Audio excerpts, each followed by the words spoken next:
ये हम 10th class का चैप्टर नंबर 2 की एक्सरसाइज देखने लगे हैं जी। साउंड पैदा करने के कोई से लाजमी शराइत क्या हैं। तो आवाज़ मैकेनिकल वेव्स की किस्म है जो कि किसी वाइब्रेटरी जिस्म से पैदा होती है। आवाज़ पैदा करने और इसकी इशायत के लिए ना एक वाइब्रेटरी जिस्म और मीडियम का होना ज़रूरी है। साउंड कंप्रेशनल वेव्स की शक्ल में एक जगह से दूसरी जगह से सफ़र करती है। साउंड की स्पीड पर किसी तरह असरअंदाज होता है। नेज़ ये बताएं कि कौन से मीडियम में साउंड ज़्यादा तेज़ी से सफ़र करती है, ठोस साम से या माया में।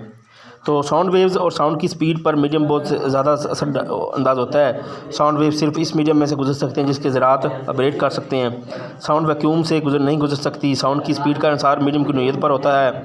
आमतौर पर माया में साउंड की स्पीड गैसेज में साउंड की स्पीड से 5 गुना ज़्यादा है। ठोस साम में साउंड की स्पीड गैस में साउंड की स्पीड से 15 गुना ज़्यादा होती है। ठोस में स्पीड की गैस से 15 गुना ज़्यादा होती है। मरूजी अक्सर आती है किस में ज़्यादा, ठोस में ज़्यादा है जी।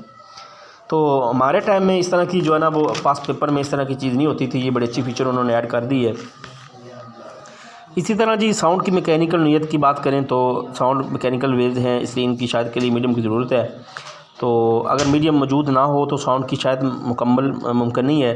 तो मर्ज़ी से देखा आप लोगों ने वो देखा कि एक बैल जार में जो है ना वो घंटी लटकाई, तो बाहर से आप लोगों ने जज किया, वैक्यूम से वाह खींचने के बाद पता चलता है हमको कि जो है ना वो आवाज़ फिर ट्रांसफ़र नहीं हो पाती। ठीक है, तो फिर जो है ना वो अगर आप वहाँ हो तो तभी जो है ना वो मीडियम यानी हो तो आवाज़ ट्रांसफ़र होगी, अदरवाइज़ नहीं होगी।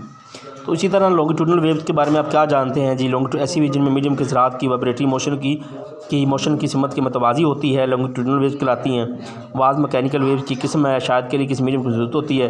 साउंड लॉन्गिट्यूडनल वेव्स हैं जो कि कंप्रेशन और रेरफैक्शन। कंप्रेशन जहाँ में ज़रात नज़दीक होते हैं, रेरफैक्शन जहाँ ज़रात दूर होते हैं।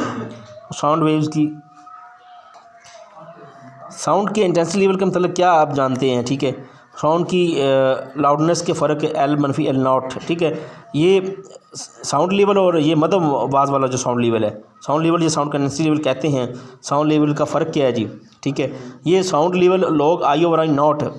अब I साउंड की इंटेंसिटी और I0 जहाँ पे आवाज़ मध्यम तरीन हो तो वहाँ पर जो इंटेंसिटी है वो I0 है। मध्यम तरीन साउंड की इंटेंसिटी I0 है और ये कला साउंड की इंटेंसिटी। तो एक बेल 10 डेसिबल के बराबर होता है। अगर आप लोग डेसिबल लगाते हैं तो फिर यहाँ पे 10 लगा देना है। ठीक हो गया, दोनों ही ठीक है। एक बेल 10 डेसिबल के बराबर है। लाउडनेस की बात करें तो लाउडनेस को इंटेंसिटी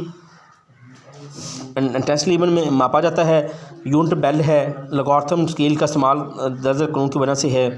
तो एल डायरेक्टिव जो ये साउंड लेवल जो है वो डायरेक्टिव प्रोपोर्शन है लॉगरिथम आई के, इसलिए हम लॉगरिथम स्केल इस्तेमाल करते हैं। फ्रिक्वेंसी और पिच में फ़र्क हम पढ़ चुके हैं पहले कि पॉइंट के गिर्द वाइब्रेटरी मोशन करते हुए जिस्म की 1 सेकंड में वाइब्रेशन की तादाद जो है ना फ्रिक्वेंसी कहलाती है कि 1 सेकंड के अंदर कितनी दफ़ा वो वाइब्रेट करता है, वो उसकी क्या फ्रिक्वेंसी।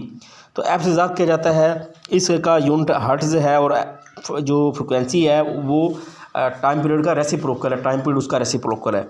तो पिच की बात वो खसूसियत है जिसकी बिना पर हम